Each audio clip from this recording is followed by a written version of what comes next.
My name is Dan Litchfield, and I am a project developer with Ibodrola Renewables.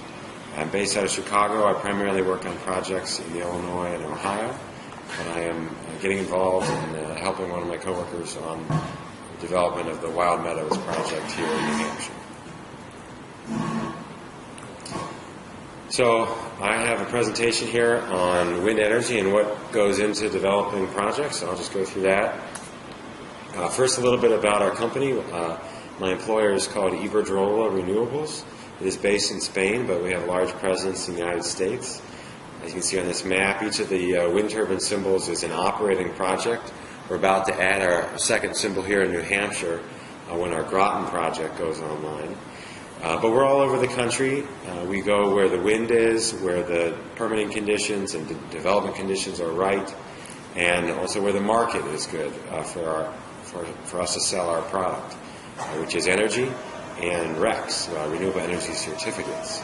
So that basically is a piece of paper that says any given unit of energy is a renewable unit. And some people, some entities will pay extra for that. In most of the markets I'm familiar with, it's not very valuable right now, but it is an extra stream of revenue for us. But our company also has one combined cycle natural gas plant here in Southern Oregon. All these S symbols are natural gas storage units, either that we own or that we're under contract with. And we do now have 2 solar ranches. The Southern Colorado project here is 30 megawatts. It's 300 acres of PV panels. And the Arizona project is 20 megawatts, about 200 acres. But we have a lot of projects here clustered in the upper Midwest. You can see it's very windy. But I think we're going to be really slowing our work in that area because we're not running out of wind, but we're running out of capacity on the transmission lines. And we're moving to markets where there's existing transmission capacity so we can get our product to market, and there's demand. So that brings us, we're going to be staying busy in the New England area, in Ohio, possibly in the South. We actually have a project in eastern North Carolina that's ready, and California and the western states remain good markets for us. So the 2 projects we now have in New Hampshire, one is called Lemster. It is 24 megawatts, 12 wind turbines, went online almost 4 years ago. Permitting is handled by the New Hampshire Site Evaluation Committee, and these 12 wind turbines will produce enough power for about 10,000 New Hampshire homes. The Groton wind project is just coming online right now. It is twice as big, 48 megawatts, 24 wind turbines. Also permitting at the state level and enough power for 20,000 homes. The new project we're working on is called Wild Meadows. It would be possibly 74 megawatts, 37 turbines. So just a little bit bigger than the first 2 combined, and enough power for 30,000 homes. And it's actually going to use a different turbine model that will be more productive than these first ones. These first 2 projects both use this model, wind turbine. The manufacturer is Gamesa. The model number is G87. It is rated at 2 megawatts.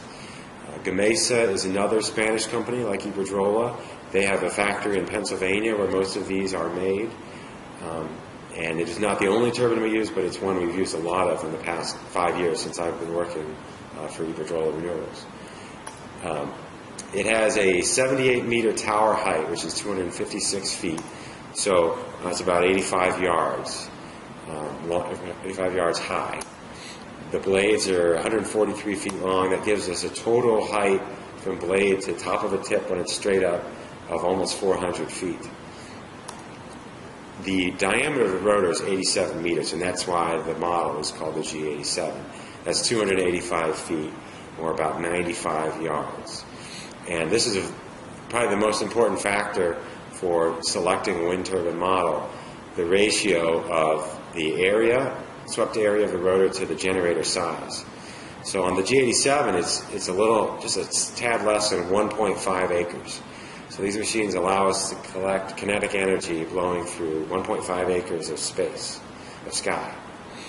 Now the Wild Meadows wind turbines, those are called G97s. For one, they'll be on a 90-meter tower instead of 78, so they're 40 feet taller, putting us up higher into the air where the wind speeds are higher. but the area of the rotor will be 1.8 acres. So that's a big change. That's 20% improvement on the same 2 megawatt generator. That's going to make the turbines a lot more efficient, much more productive, particularly at lower wind speeds, and it should make our cost of power cheaper. How much is 2 megawatts? It's hard for many people to put a reality to that number. So that's, in English terms, it's 2,700 horsepower. So I work in the Midwest. I tell the farmers it's 5 top-of-the-line tractors worth of power. And of course, that's when the wind is blowing. It's not always going to do that. But throughout the course of the year, each wind turbine will generate enough power for about 800 average houses. So it's big power. Also, we generate power at 34,500 volts. So a lot higher than you would find even in a normal industrial space. You might have 480 volt, 3-phase. We do have 3-phase power, but it's significantly higher. Now, the United States has a tremendous wind resource, mainly in the center of the country. The red, as you can see, is really windy. But there's plenty of pockets elsewhere, and there's demand for renewable energy elsewhere.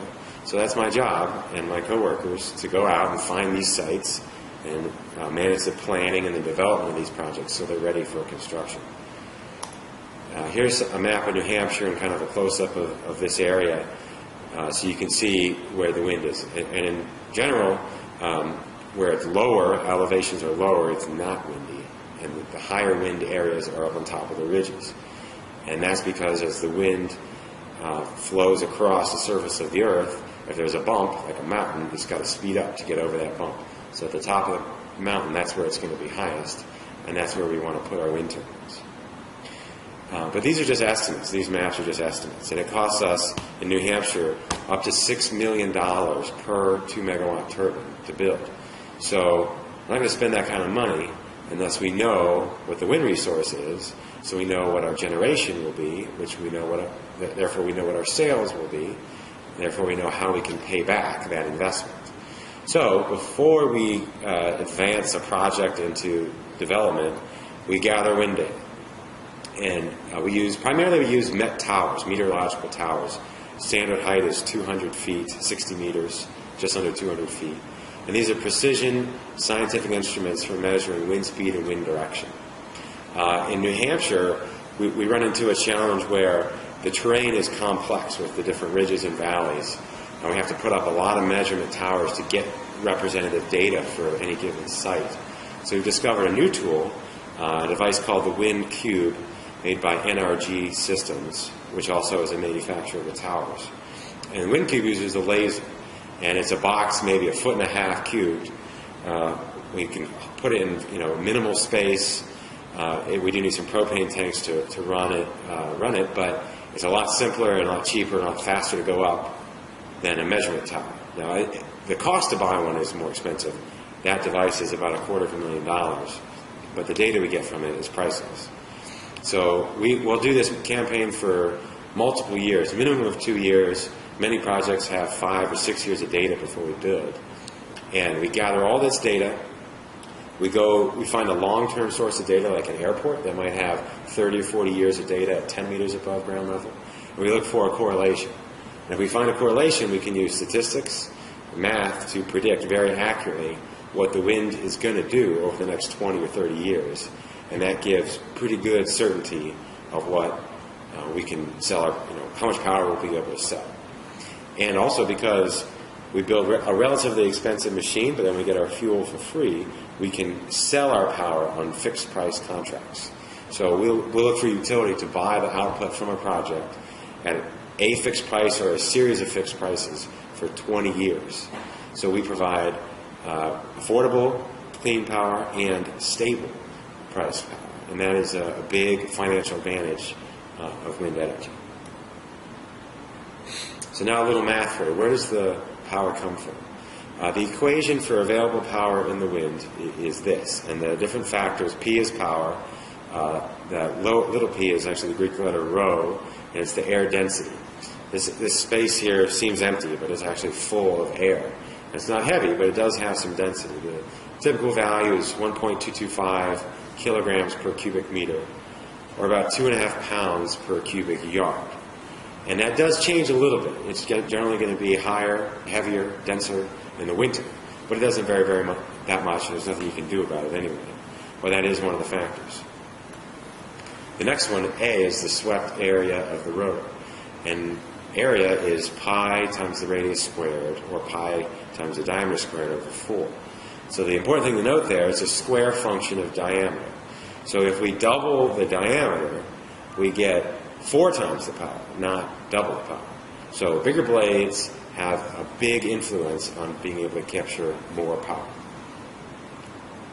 And then V is the wind velocity, and it's a cubic function. So double the wind speed means 8 times the power. So that's the most important thing. We've got to find windy areas, and then the change in technology from the turbine manufacturers allows these bigger blades that are strong enough to handle turbulent winds and the enormous loads on them for being so big and long, but light enough to spin and durable enough to withstand lightning and the turbulence.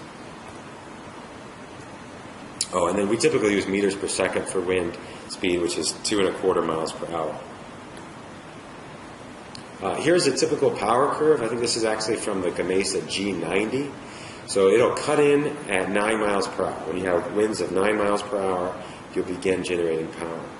The output of the machine will increase as wind speed increases. And then at 27 miles per hour, we're at almost full power. There, we will then operate at full power until 56 miles per hour. So the wind turbine does all this automatically. It can yaw or turn itself if the wind changes direction. And then the blades will constantly pitch as needed to capture the optimal amount of wind. So the blades are like airplane wings. And if you've ever flown a plane or flown in a plane and you've seen the flaps come out, flaps are used to change the shape of the airfoil to generate the right amount of lift to keep the plane in the air based on the airspeed it has. So same thing here with the wind turbine. The blades will pitch as needed to keep the rotor spinning, and then when we get up to full power, they will pitch to let wind slip by to maintain a constant output on the generator. So the turbine will operate until 56 miles per hour. And then if we have sustained wind speeds above that, it will shut down for safety. There's a large break. So we can't generate power all the time. If we got a hurricane, we would have a tremendous amount of energy, but that would just be too much for the machine. It doesn't happen very often, so we're not losing out on much. And this window of 9 to 56 miles per hour is about 80% of the time. So we'll not always be generating the full 2 megawatts, but 80% of the time we'll be generating something between 0 and 2 megawatts per turbine. Now, this is a table that will take some time to look at, but I show you this just to show the progression in technology. 4 different Gamesa models and then a GE turbine, which I'll get to in the end. But the G83s we were building in Iowa in 2007 when I started working. The 87s we've built in Illinois and Iowa and here. G90s we just built in Ohio. And then the G97 is going to be the next turbine we look at building here in New Hampshire and some other places. But you can see the big difference in swept area. And then this final column on the right, power density, square meters of swept area per kilowatt of capacity. And to put those into English units, the G87 has 24 square feet of area per horsepower of capacity. The G97 has 30 square feet of area per horsepower of capacity. So just think about how much energy can flow through 30 square feet. Look at the ductwork, and the cross-sectional area of that is 1.5 feet, maybe 2 square feet. 30 square feet, there's a lot of energy available in that amount of air, and that's what we're doing. Now currently, worldwide, the most power-dense turbine available is made by General Electric. It's called the GE 1.6-100. So it's only a 1.6 megawatt generator. It's smaller than these, but it's got a 100-meter diameter rotor. So it's kind of souped up. It's got a supercharger rotor. It's this huge blade on a small machine. It's got a swept area of 4.9 square meters per kilowatt. So you put this in a low wind, relatively low wind area like Ohio, maybe even Alabama, and you get pretty close to being, you get as close as you've ever been to being economically feasible in low wind areas. And This is the main trend in wind energy technology: longer blades and getting them to work on increasingly larger machines. You also have to make sure your machine is rated for your area. That's another reason we gather all this wind data. The GE 1.6100, we could not put in Iowa or South Dakota. It's too windy there, and there's too many big gusts. It would overload the machine too often. But your capacity factor, the average, the representation of how often it's generating full power would be much higher with that type of machine. So now I'll get into the construction a little bit. One of the big challenges we have in New England and these projects in New Hampshire we've built is the terrain. And we have some pictures I'll show. We have some really big pieces that we have to get up the mountain to build these machines. So we have to spend some time and energy and money building these roads that are capable of handling these big components. So we build roads. That sometimes requires a lot of blasting to get the grade we need in these mountains. And the challenge from a permitting standpoint is the way water runs off the mountains. We're still held to very high standards for erosion. We cannot cause major changes in the way water flows. We can't cause the mountain to erode away. So we've got to engineer and construct these very carefully to make sure there's a way for water to go that doesn't haul the mountain down piece by piece. Then we build our foundations. Here with the mountain we use what's called a rock anchor foundation. So we have a minimal concrete structure, and what you see in this picture is mostly the steel rebar. And then these large bolts are rock anchors. They go 40 feet into the mountain, and we'll pour the concrete on top of this, and all that will be visible will be this ring of bolts in the middle, which is typically 144 bolts, 1.25 inches in diameter. And that is what the bottom of the tower bolts to. So that is a very strong, stable base for this very tall, top-heavy machine we're building. Then we get the big pieces coming in. Blades 140 feet or more longer. Tower sections, the shortest section is the base, which is about maybe 55 feet tall, but it's 13 feet in diameter. And then when you get to the top of the tower, it tapers, but the top section is 90 feet long and maybe 10 feet in diameter. Here is a picture of a nacelle being transported. Here's the word nacelle. That's the name for the box at the top. And that's where the gearbox, generator, and all the controls are. Gamesa also puts a transformer up there. The generator actually will generate power at 690 volts.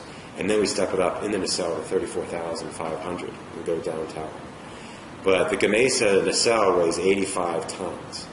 So we've got to spend a lot of time making sure we've got strong enough roads to get it there and the right route that's wide enough and tall enough and strong enough to get these big pieces to where they need to go. Here's a cutaway view inside the nacelle. We've got the rotor, typically 3 blades, and the hub bolted on. Right inside that is our gearbox. And the Gamesa turbines, it's 120 to 1 gearbox. So the rotor spins relatively slowly at 19 revolutions per minute. So that's about 1 blade passing a tower once per second, or 3 seconds for 1 blade to go all the way around. So watching them spin, it's a relatively low, slow, lazy speed. You can easily see that. But those blades are long, so the tip speed can be 200 miles per hour. So we've got our gearbox. That feeds into our generator. The generator is an electric motor, but operates in reverse. Electric motor, you provide it electricity and it gives you rotation. Generator is the opposite. You provide it rotation and it gives you electricity. So we have that there in a close alignment, obviously large, heavy device for handling the amount of power. And then we have the yaw controls to turn the turbine, pitch controls, generator, all the cooling system for the machine. And on top of the nacelle, you see here we have some wind instruments. Each machine has its own anemometer and wind vane, and it's controlled independently. They do operate automatically. We maintain control over them. During the day, our technicians on site control the turbines. And then at night and on weekends, holidays, we have a control center in Portland, Oregon, our headquarters. We do 24/7 supervision of all of our turbines from one centralized facility. Here's a picture for scale. This is actually out of the project I just worked on in Ohio.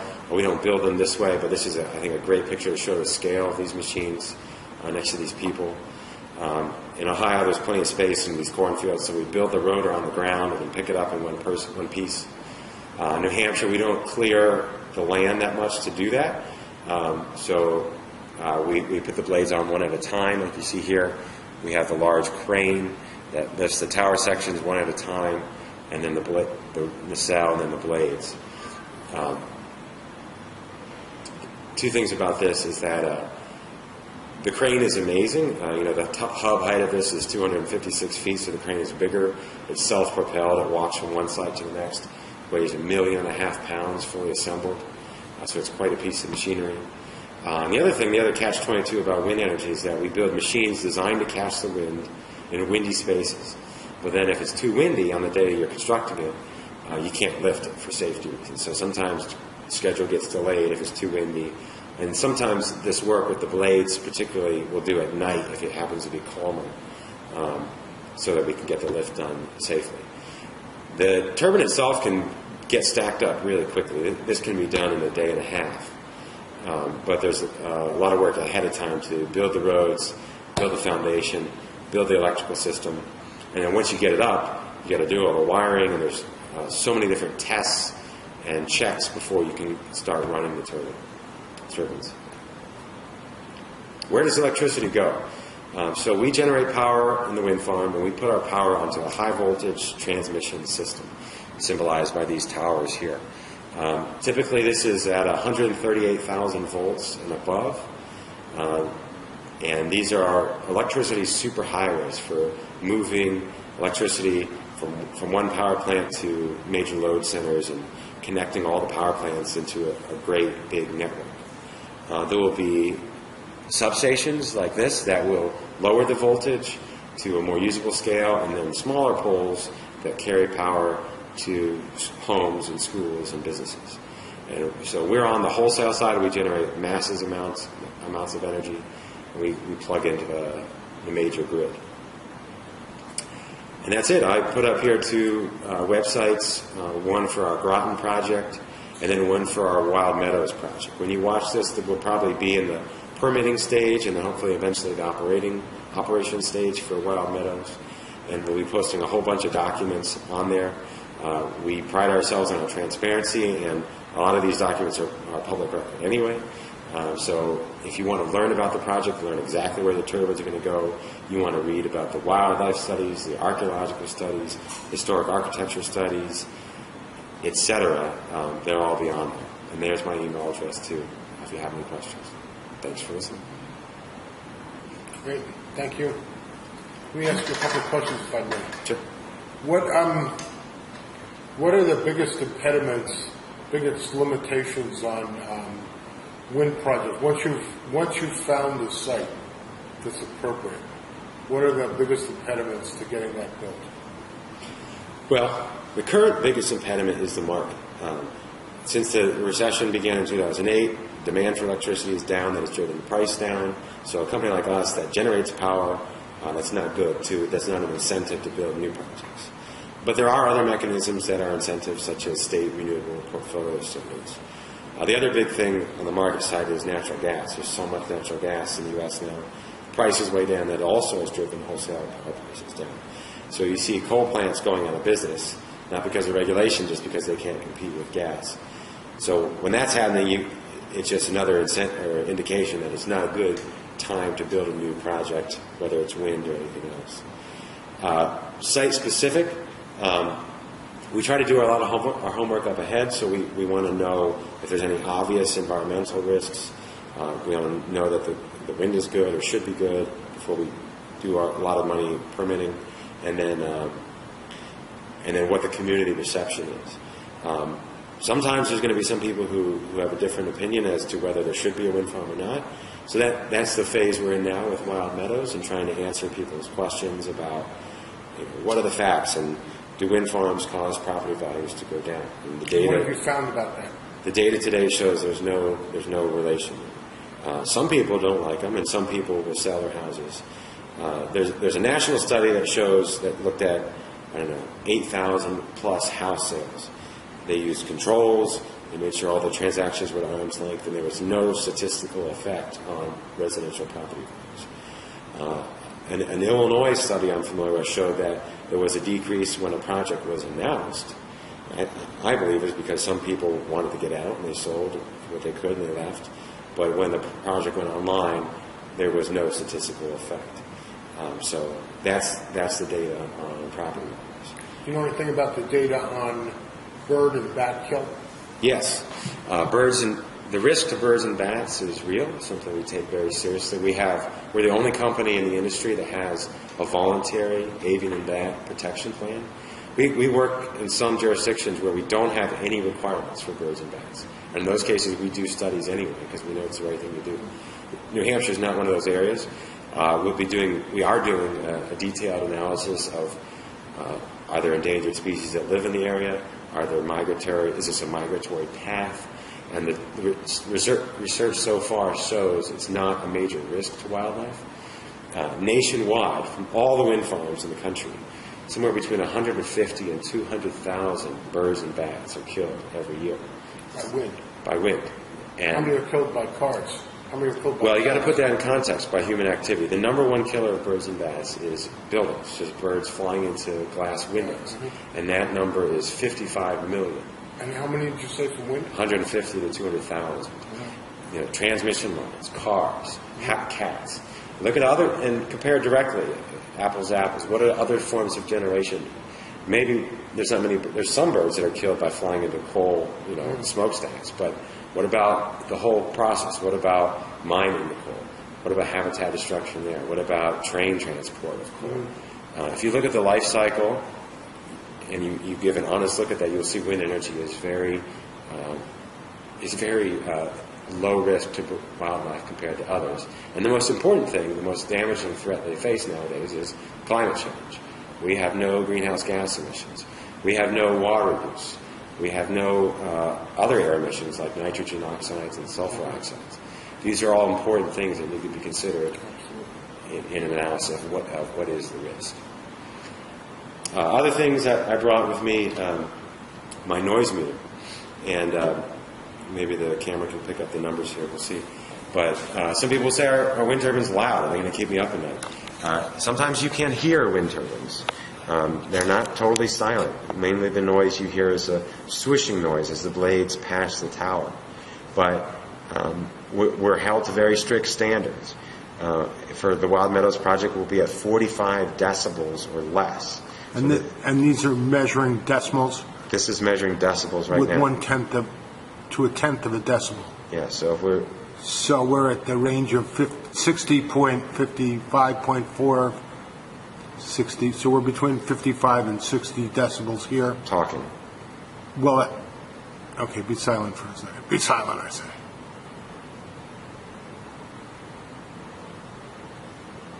So we're in the just below 50 range. You're just below 50 just by the sound of the HVAC in the room. So for those of you who've sat in this classroom, you know what he's talking about. Yeah, so when you get to brass tacks and you look at, let's not talk about are they loud or they noisy, quantify it. They're not loud, as you can tell. And that's a strict legal standard we're held to. Another big thing is shadow flicker. The blades are big, they move. Depending on the angle of the sun, you're going to have shadows that move on the ground. So that's something we have to study, and you can do that very accurately. You find the latitude, longitude of the turbines, their elevation, where the houses are. You run into this computer program, and you can find out at what time of year and total minutes of shadow flicker on someone's house. And typically that'll be from July 1st to August 15th. There's going to be from 7:52 in the morning till 8:12. And that'll, come and go throughout that period. There'll be shadows on your house. So close your blinds if you don't like it. We'll be held to a maximum. I actually don't know what it's going to be for Wild Meadows. In Ohio, it's 30 hours a year. We cannot cause cumulatively 30 hours of shadow flicker. So that's saying 99.7% of the time there won't be shadow flicker. That's a pretty tough standard. And shadow flicker can be a nuisance. I'm not going to deny that. But it's not a health risk. The flicker of the blades is once per second. Some people will claim it'll trigger epileptic seizures. There's no evidence that it'll do that. That you combine the sound and the shadow, and some people claim there's this thing called wind turbine syndrome. There's this kind of magic low-frequency noise from the wind turbines. It's just not true. There have been detailed analyses of these claims of wind turbine syndrome, and they just do not exist. And one other kind of common claim you hear is the view. I don't like the way these look. They're going to ruin my view. The physics, like I showed through in my presentation, that's why they're so big. The bigger the rotor, the more power we're going to generate, the more feasible it's going to be, and that's why they're big. We can't hide them. They've got to be painted white for safety, for visibility, for planes. So you can't hide them. Beauty is in the eye of the beholder. A lot of people I talk to find them graceful and majestic, and that's what I'm better going than to. cell towers disguised as trees. Or big stacks of, belching smoke. Right, right. So, one of the things I've heard about wind projects are one of the biggest things to overcome is the first cost. How do these get financed? Well, they're kind of at just the structure, the economic structure of these projects. We don't pay for fuel, so we pay for a relatively expensive machine, and then it gets free fuel. Who pays for the relatively expensive machine? In our case, Ibodrola Renewables does. We raise capital independently. A lot of our competitors, smaller competitors, will do project financing, so they'll get a loan for each project. We typically have not done that. We have. So then you sell a power purchase agreement? Yeah. We find a utility. We have a new customer in Ohio. Ohio State University is buying 50 megawatts from our project there. It's going to supply 25% of the campus energy needs. So we're trying to expand that side of our business using direct customers, energy users, factories, universities. We've got a group of hospitals in Pennsylvania that buy from us. But we want to find a customer that wants to buy clean power, that wants to have a hedge, and wants to know what some portion of their power is going to cost for 20 years. And that's what we do. And so we have to look at our costs up front, our projected revenue, and sell for a price that makes the cost justifiable. So, these are big projects. In rough numbers, the Wild Meadows project will cost $220 million. The project we just built in Ohio, which is much bigger, 152 wind turbines, was $600 million. What's the lifespan of these machines? 20 years is our economic life. Typically, our wind leases are 50 years. We don't. That's part of my job as a developer, is to get the land. We don't buy it. Typically, we rent it, and it's another use of the land. Whether it's farming in the Midwest or timber harvesting here, that can continue. We take up just a little bit of the land, but the lease is 50 years. The foundation and the tower have a 50-year design life, and we model a 20, 25-year economic life. So 20 or 25 years from now, we may be, bless you, upgrading all these new towers to new equipment. We may be taking them down and cleaning up and restoring. That's another question that we get a lot. What's going to happen when we're done? What if we go bankrupt and we leave the towers? We have to post an independent financial instrument like a bond, so that if we go bankrupt or if we're unwilling, there's money there to take them down. And typically, the removal could be funded by the value of the wind turbines, the scrap. Even if they're not reusable, if they can't be rebuilt, which is unlikely, there's 300, 350 tons of steel in each turbine. Depending on what scrap prices are like 20, 25 years from now, that could totally fund the cost of removing these. Interesting. What government policies would you like to see enacted that would support growth of the wind as an industry? The main thing that we're advocating for right now is a renewal of the production tax credit. This has been in place on and off since 1992.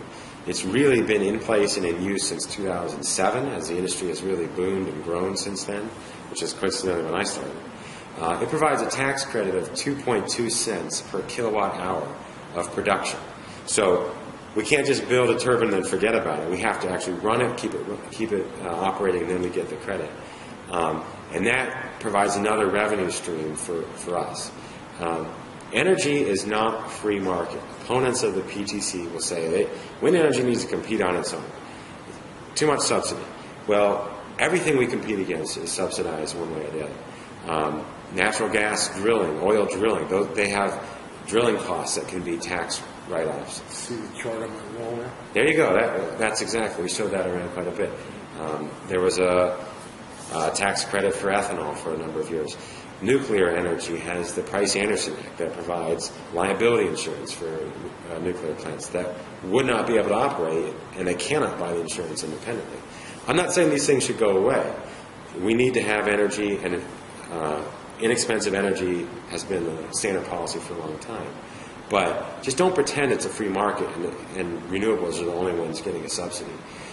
The other big thing that seems like it has some potential now, and the big challenge in your lives and in my life, is going to be climate change. And it put a value on the externalities. An old coal plant may be able to produce cheap power, but you're not paying for everything it's producing. The carbon dioxide, some of the sulfur emissions, nitrogen emissions, that's not captured in the price of electricity. And that's part of a free market too, no externalities, and we're not there yet. So the biggest thing we'd like to see is the renewal of the production tax credit, which has been on and off. Typically has been bipartisan support. The lead sponsor is Senator Grassley from Iowa, a Republican. There's Republican representatives and governors all over the country that are supporting this. Right now in December 2012, there's really no such thing as bipartisanship. Hopefully that changes. But I think a realistic look at our energy picture and where we get our energy sources from will show the merits of renewables. And if we're going to lose subsidy, let's lose all subsidies, let's cut externalities, and I think we would be very competitive. You're singing my song. So I forgot to ask you, but if you would be so kind, please tell me a bit about job prospects in this field for job prospects and what students should have for education. Well, I hope there are a lot of job prospects. I think our view is that the next year or two could be difficult and slow for the industry. 2012 has been a banner year for installations. But beyond that, I do believe and I hope that the industry is going to continue growing. So there are wind energy positions for all kinds of people. My own background, I have a Bachelor of Science degree in what's called General Engineering from the University of Illinois, which is a blend of engineering and business. And that served me pretty well to be as a developer, where I have to work with a lot of different parties and understand the science involved and work with different people. We have lawyers, we have more technical engineering people who do our civil design, our road design, our electrical design. We have all kinds of permitting specialists who work on the project, whether they're biologists in the field looking for birds and bats, or they're archaeologists and historians studying historic resources in any given area. On the operations side, our technicians typically have at least 2-year degrees in wind energy technology, so we look for people that are good mechanically, good with high voltage, good with computers, in good shape and not afraid of heights. And it is kind of a difficult combination, and I think it's relatively well paying for people with 2-year degrees. Construction people, there's all kinds of work that goes into construction of these. The civil work, the excavators, the bulldozer operators, the loggers, the steel workers or iron workers typically who do the erection of the turbines, electrical workers who run the high voltage lines, truck drivers delivering concrete, gravel, wind turbine components. Hundreds of jobs created temporarily, locally during construction, and then all the other industries that serve them, gas stations, hotels, restaurants, hardware stores. And then long-term, the technician-wise, the technician jobs that we have, typically there's one technician for every 10 wind turbines at a project. So, but with a small project, there's going to be a couple other people involved. So I think with the 2 projects we have in the state now, I think we're something like 8 employees total. With the new project, we probably about double that. So not a huge number, but they are relatively well-paying jobs. And thank you very much. You're welcome. That was excellent.